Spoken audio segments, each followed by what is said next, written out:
ఇప్పుడు శేఖర్ గారు రాజ్ తరుణ్ సైడ్ న్యాయం ఉంది, తను తప్పు చేయలేదు, లావణ్య బ్లాక్ మెయిలర్, ఇట్లాంటివి చాలా ఉన్నాయి, నా లైఫ్ లో కూడా ఒకటి ఎక్స్పీరియన్స్ అయింది, అందుకే నేను స్వచ్ఛందంగా వచ్చాను అంటున్నారు. జస్ట్ ముఖ పరిచయం ఉన్న మీరే రాజ్ తరుణ్కి స్వచ్ఛందంగా వచ్చి ఈ స్థాయిలో మీ డే స్కెడ్యూల్ అంతా పక్కన పెట్టుకుని, of course you are so busy person, in fact you are working with some another organization, but still తన గురించి మీరు వచ్చి ఈ స్థాయిలో మాట్లాడుతున్నారు. అట్లా అనుకున్నప్పుడు ఎంతో మంది, కొన్ని వందల మంది అబ్బాయిలు తనకి కనెక్ట్ అవుతారు కదా ఈ ఇష్యూలో. అలాంటి ఒక సపోర్ట్ని, అలాంటి ఒక మోరల్ థింగ్ని తను ఎందుకు తీసుకోలేకపోతున్నారు? ఎందుకు పూర్తిగా అబ్స్కాండ్ లో ఉన్నారు? అబ్స్కాండ్ కాదు, ఈ వాంట్స్ టు అబ్స్కాండ్ కాదు, బేసికలీ ఒక డ్రగ్ పెడ్లర్ అమ్మాయి. డ్రగ్ పెడ్లర్ కేసులో ఆ అమ్మాయి 45 రోజులు జైలుకి వెళ్ళి వచ్చింది. అమ్మాయి మీద ఆ ముద్ర పడింది. రేపు ఎల్లుండో ఖరారు అయితే ఒక 10 ఏళ్ళ దాకా జైలు శిక్ష పడవచ్చు. రైట్ నో అతనికి ఒక మంచి ఫేమ్, మంచి రెస్పాన్సిబుల్ రెస్పెక్టబుల్ పొజిషన్లో ఉన్నాడు ఇండస్ట్రీలో. అలాంటి అతను ఇప్పుడు డ్రగ్ పెడ్లర్ ఉంటున్న ఇంట్లో ఉంటే రేపు ప్రతి చిన్నదానికి ఏదైనా సరే రాజ్ తరుణ్ కూడా అనుమానిస్తారు కదా, నువ్వు డ్రగ్స్ తీసుకుంటావా, నువ్వు డ్రగ్స్ చేస్తావు అని, ఎందుకు నా మీద అటువంటి నిందలు వేసుకోవడం అని చెప్పి వెంటనే అక్కడ నాకు అసలు అక్కడే వద్దు, ఆ ఇల్లు ఎట్లా ఒకట్లా మెల్లగా ఖాళీ చేయించాలి, మెల్లగా అవుతుంది. బట్ ఈ లోపల అక్కడ ఉండి అంటే ఇట్స్ జస్ట్ లైక్ ఆ అమ్మాయి మీద ఒక ముద్ర పడింది, డ్రగ్ అమ్ముతూ రెడ్ హ్యాండెడ్గా పట్టుబడింది, జైలుకి కూడా వెళ్ళొచ్చింది. సో పీపుల్ దీంట్లో చాలా సబ్స్టెన్స్ ఉంది అనుకుంటున్నారు.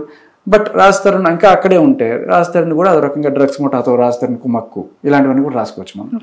అలాంటి ఫాల్స్ ఇమేజ్ నాకు వద్దు అని చెప్పి వెళ్ళిపోయాడు అతను. ఎక్కడికి వెళ్ళిపోతారా, నువ్వు బలవంతంగా రా అని చెప్పి ఆ అమ్మాయి చేస్తుంది. ఇప్పుడు లావణ్య ఉంటున్న ఇల్లు రాజ్ తరుణ్దే, అది ఖాళీ చేయండి అని చెప్పి మీరు తనతో మాట్లాడడం చూసాము. అలా అనే రైట్ మీకుందంటారా? అసలు అమ్మాయి ఉండే రైట్ ఉందా అంటున్నాను. అమ్మాయి ఎవరు? ఇప్పుడు నేను వైఫ్ అంటుంది, వైఫ్ అయితే ఆధార్ కార్డు చూపించు, వైఫ్ ఆఫ్ మన రాజ్ తరుణ్ అని, పోనీ పాన్ కార్డు ఏదైనా చూపించు, జస్ట్ ఒక ఆధారం చూపించు. గుళ్ళో తాళి కట్టాడంటది, దేవుడే సాక్షి అంటది. ఇందాక మేము చెప్పినట్టు న్యాయం, చట్టం, కర్మన్న వాటి గురించి దాదాపు కొన్ని వందల ఫొటోస్ వాళ్ళు పోలీసులకి ఇచ్చామన్నారు. నేను కూడా పర్సనల్గా లాస్ట్ వీక్ నేను దిలీప్ గారితో, లావణ్య గారితో ఇంటర్వ్యూ చేసినప్పుడు దాదాపు అరౌండ్ 700 ఆఫ్ థింగ్స్ మేము సబ్మిట్ చేసాం కోర్టుకి. అది యాక్సెప్టెడ్. అట్లా రిలేషన్ లేదని అట్లా పెళ్లి చేసుకుందామని వీళ్ళ అమ్మ వాళ్ళు ప్రపోజ్ చేసినప్పుడు ఈఎంఐ అబ్జెక్ట్ చేసినట్ట పెళ్లి వద్దని. ఓకే, అది కూడా ఉంది. బట్ ఒకవేళ చేసుకుని ఉండొచ్చు ఫ్యూచర్లో. కానీ అంతలోనే ఈఎంఐ డ్రగ్స్కి బానిస అయిపోయి ఆ డ్రగ్ ముఠాలో ఉన్న కొంతమందితో రిలేషన్స్ పెట్టుకొని మస్తాన్ సాయి క్లియర్ కట్గా తన సైన్ చేసిన కంప్లైంటే ఇచ్చింది, clear cut indication that she is in relation with Mastan Sai. గుంటూరులో పట్టాపురంలో ఇచ్చిన కంప్లైంటే కాదు, ఇక్కడ మన హైదరాబాద్లో ఇదే రేంజ్ పోరాటం, నా మొగుడిని నాకు ఇప్పించండి అని చెప్పి షీ టీమ్స్ ఆఫీస్ దగ్గర. మన జర్నలిస్ట్లో మీకు ఎంతమంది క్రైమ్ సోదరులు ఎవరన్నా తెలిసి ఉంటే, క్రైమ్ ఇన్వెస్టిగేటింగ్ జర్నలిజం ఉంటే, లాస్ట్ ఇయర్ జూన్ వాళ్ళని అడగండి, ఎవరన్నా సరే మీకు మంచి క్రైమ్ రిపోర్టర్స్ ఎవరన్నా తెలిస్తే, ఎంఐ గురించి తెలుసా, ఎంఐ ఇక్కడ ఏం చేసింది అని అడగండి. వాళ్ళు they will clear katli tell ఈ అమ్మాయి ఇదే టైప్ పోరాటం మస్తాన్ సాయి కోసం చేసింది ఇక్కడ. Okay, but Mastan Sai is not celebrity కాబట్టి బయటికి రాలి. ఓకే, మస్తాన్ సాయి అనే అబ్బాయి గురించి గుంటూరులో తన కేసు ఫైల్ చేస్తే ఎందుకు చేశావు అని చెప్పి నేను క్వశ్చన్ చేస్తే, డ్రెస్ చేంజ్ చేసుకుంటున్నప్పుడు సీక్రెట్ కెమెరా పెట్టి వాళ్ళు నన్ను డిగ్రేడ్ చేశారు, వాళ్ళు నన్ను హరాస్ చేశారు, అందుకని కేసు పెట్టాల్సి వచ్చింది. బట్ ఆ రిలేషన్ అనేది ఫేక్, అది క్రియేట్ చేయబడిన అలిగేషన్ ఫ్రమ్ రాజ్ తరుణ్ అని చెప్పి నాకు లావణ్య చెప్పింది. నిజం కాదంటారా మస్తాన్తో? నోటి మాట ఎంతైనా మాట్లాడచ్చు, there is no proof, but you have return. నువ్వు రాసిందే చక్కగా సంతకం పెట్టావు, నువ్వు రాసావా, ఇప్పుడు ఏమో నేను ఇది నా రైటింగ్ కాదంటది, నీ ఇష్టం ఏదైనా చేసుకో, బట్ నువ్వు సంతకం పెట్టావు, ఈ సంతకం అయితే నీదే కదా, నువ్వేం చిన్నపిల్లవు కాదు కదా నీ చేత లేకపోతే బలవంతంగా సంతకం పెట్టించేయడానికి. అంత ఆ మాత్రం పోలీసులు అడగరండి. ఒక అబ్బాయి మీద రేప్ కేసు, అటెంప్ట్ మర్డర్ కేసులు పెట్టేటప్పుడు కనీసం అమ్మాయి కూడా లేకుండా పెట్టేస్తారండి? పెట్టేస్తారా మీరు చెప్పండి పోలీసులు? ఓకే, ఇది రాజ్ తరుణ్ మస్తాన్ గురించి తను రాసిన కంప్లైంట్. ఓకే, అంత ఈజీ కాదు కదా, చాలా ఈజీగా లేదండి అది చిన్న కేసు అని అంటుంది. కానీ రేప్ కేసు పెట్టాలంటే కనీసం అమ్మాయి ఉండాలి, అక్కడ అబ్బాయి ఉండాలి, పోలీసులు పిలుస్తారు, మాట్లాడతారు, ఇవన్నీ జరుగుతాయి కదా. ఈ కంప్లైంట్ నేను రాసింది కాదు, ఇది నాకే తెలియదు, దాంట్లో వివరాలు చూడండి చక్కగా కళ్ళతో చూసినట్టు అట్లా రాసింది అమ్మాయి. అంటే అడగాలి మనం దీంట్లో వివరాలు ఏంటి, ఇది కరెక్టా ఇది కాదా. మస్తాన్ సాయి నాకు 2021 నుంచి పరిచయం అంటే అప్పటికి రాజస్థాన్ చెప్పినట్టుగా రాజస్థాన్తో బ్రేకప్ అయిపోయింది. Okay. So if she's in with Mastan Sai, Mastan Sai కావాలని చెప్పి 2023లో పోరాటం, న్యాయ పోరాటం, ప్రధానికి పోరాటం అని ఒక పేరు. నేను ఈ విషయాలు మిమ్మల్ని మళ్ళీ అడుగుతాను. శేఖర్ గారు, మీరు చాలా ఏళ్ళ నుంచి యాజ్ ఏ ఆర్జేగా చాలా మంది సెలబ్రిటీస్ని చాలా దగ్గరగా చూస్తూ ఉంటారు, ఇంటర్వ్యూస్ చేస్తూ ఉంటారు. What exactly Raj Tarun is మీకు తెలుసు? దగ్గరగా నేనేమి చూడలేదు. Raj Tarun is a nice guy, decent guy, చక్కగా మంచి విట్ ఉంటుంది, మంచి సెన్స్ ఆఫ్ హ్యూమర్ ఉంటుంది, మంచి actor, he's places to go. ఎక్కడ కూడా అరోగెన్స్ అలాంటిది ఏమి ఉండదు, down to earth person. Celebrity tantrum ఎప్పుడు చూపించాడు. సో అప్పుడప్పుడు మేము పండగలకి వాటికి పిలుస్తుంటే వస్తాడు, will have dance together and all. Okay. ఆ కన్వర్జేషన్స్ ఎప్పుడైనా పార్టీస్లో ఎక్కడైనా కలిసినప్పుడు లావణ్య ప్రస్తావన కానీ? పార్టీలు కలవాలి, అసలు నేను పార్టీలకి వెళ్ళే టైపే కాదు. ఓకే. వినాయక చవితి మండపాలు చేస్తాం కదా, దానికి పిలుస్తాను నేను అంతే. అప్పుడు అంటే మామూలుగా బయట చేయం మేము, బట్ పెద్ద మాల్లో లైక్ మన లాస్ట్ టైం ఇక్కడ చేసాం, ఇది మన బాలానగర్ దగ్గర ఉంది కదా మాల్, అక్కడ చేసాం. పెద్ద మాల్ కొత్త కట్టారు, అక్కడ వాళ్ళకి అక్కడ వినాయకుడు పెట్టి అక్కడ చేసాము, అక్కడ వచ్చాడు అంతే. అంతే తప్ప పార్టీలకి ఇట్టలేదు. కలిసిన ఫొటోస్ ఉన్నాయి యాక్చువల్లీ, నేను తీమని చెప్పాను, ఇప్పుడు సందర్భం వచ్చింది పంపిస్తాను. Okay, right. శేఖర్ గారు, ఈ ఇష్యూ దాదాపు నెల రోజుల నుంచి జరుగుతుంది. ఎగ్జాక్ట్లీ అవుతుంది. బట్ ఈ ఇష్యూ జరిగిన ఎంబడే శేఖర్ గారు ఎక్కడా కనిపించలేదు. ఎక్కడో దాదాపు ఒక 15-20 days గ్యాప్ తర్వాత ఈ ఇష్యూలో ప్రత్యక్షమయ్యారు. దీని మీద ఆల్మోస్ట్ నియర్ టు 1 month అండి ఇది జరగబట్టి. సో అంటే ఈమె లావణ్య నార్సింగి పిఎస్కి వెళ్ళి ఫస్ట్ కంప్లైంట్ చేసింది. తర్వాత వాళ్ళు ప్రూఫ్స్ ఇవ్వమన్నారు. అప్పుడు ప్రూఫ్స్ ఇవ్వటానికి మళ్ళీ వెళ్ళి తను సబ్మిట్ చేసి వచ్చింది. అప్పటి నుంచి అసలు ఇష్యూ స్టార్ట్ అయింది. మాల్వీకి సంబంధించి నోటీసులు ఇవ్వడం, రాజ్ తరుణ్కి నోటీసులు ఇవ్వడం, ఇవన్నీ జరిగాయి కదా. So almost near to 1 month కదా, 12 days. బట్ అంతకుముందు కూడా తన నార్సింగి పిఎస్ లో కంప్లైంట్ చేసి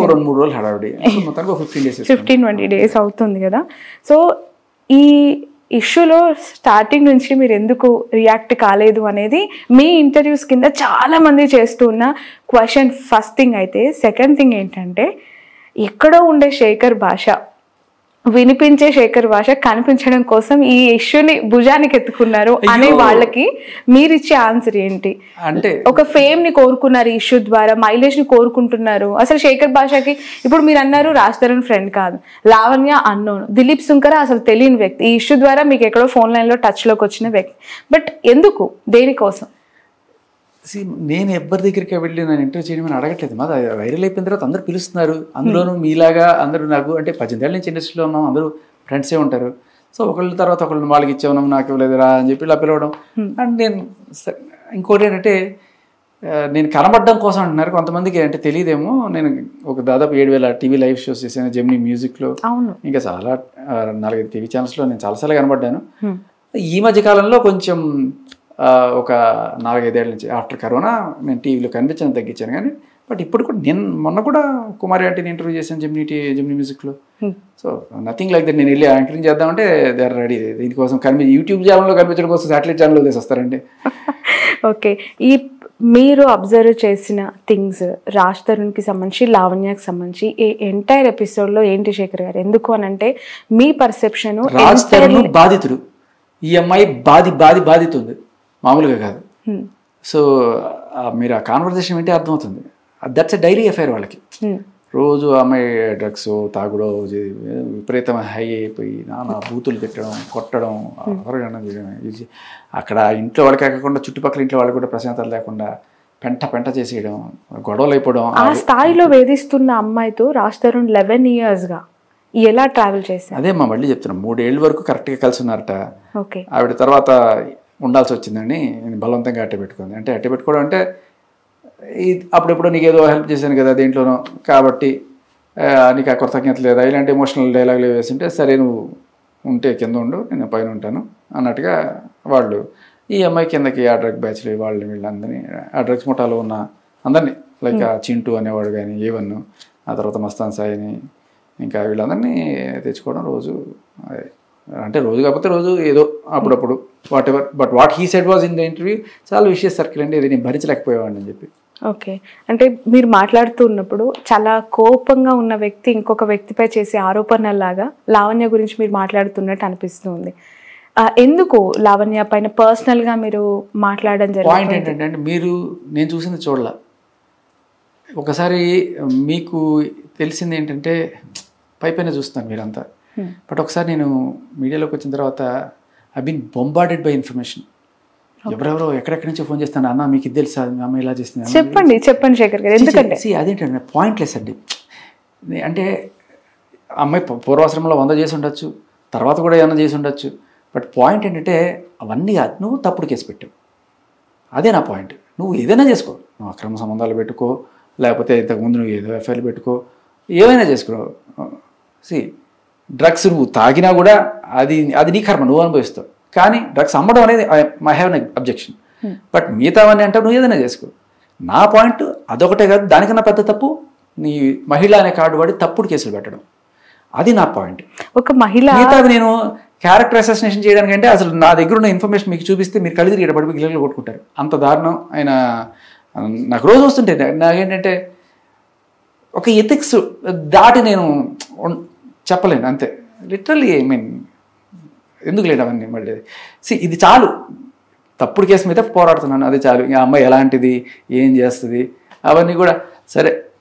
నాకు మరీ ఎంత కాలితే తప్ప ఇప్పుడు నన్ను ఏదో బ్యాడ్ చేయడానికి ట్రై చేస్తున్నారు, వీడట్లా వాడిట్లా అని